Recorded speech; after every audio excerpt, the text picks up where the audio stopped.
Where does hello come from? And why is there some version of it in so many languages? Let's take a look at Old French.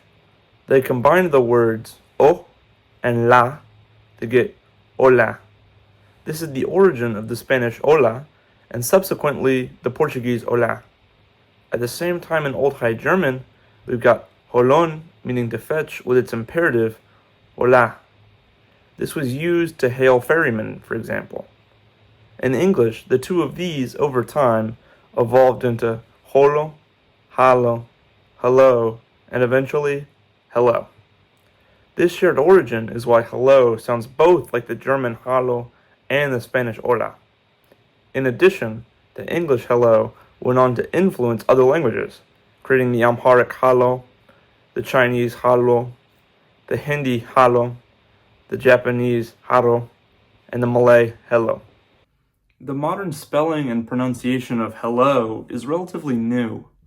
It is often said that Thomas Edison coined the word as a greeting to use on the telephone, but the oldest written use we have of it predates this, coming from 1826. However, the telephone certainly popularized this greeting, leading to it becoming the main word we use to say, well, hello. But why have a whole new greeting just for the telephone? Well, you might already know a language that has a specific greeting just for the telephone: Japanese. In Japanese, the phrase moshi moshi is used as a casual greeting when picking up the phone. It literally translates to something like I speak, and probably originated from the word moshimasu, meaning to say. It essentially was a way to confirm that the call was connected and someone was going to talk, since when the telephone was first introduced to Japan, the sound quality was abysmal. It's not so different from confirmations like over when communicating with walkie-talkies.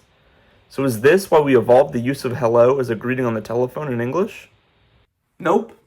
You see, a lot of the greetings at the time revolved around the time of day, like good morning or good evening. But the telephone allowed people in entirely different time zones to talk to each other, so we needed a greeting that was time neutral.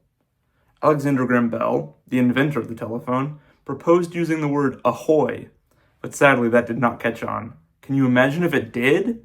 Today we'd all be walking around saying, ahoy matey, when we pass by someone in the street. This actually is the case in Czechia.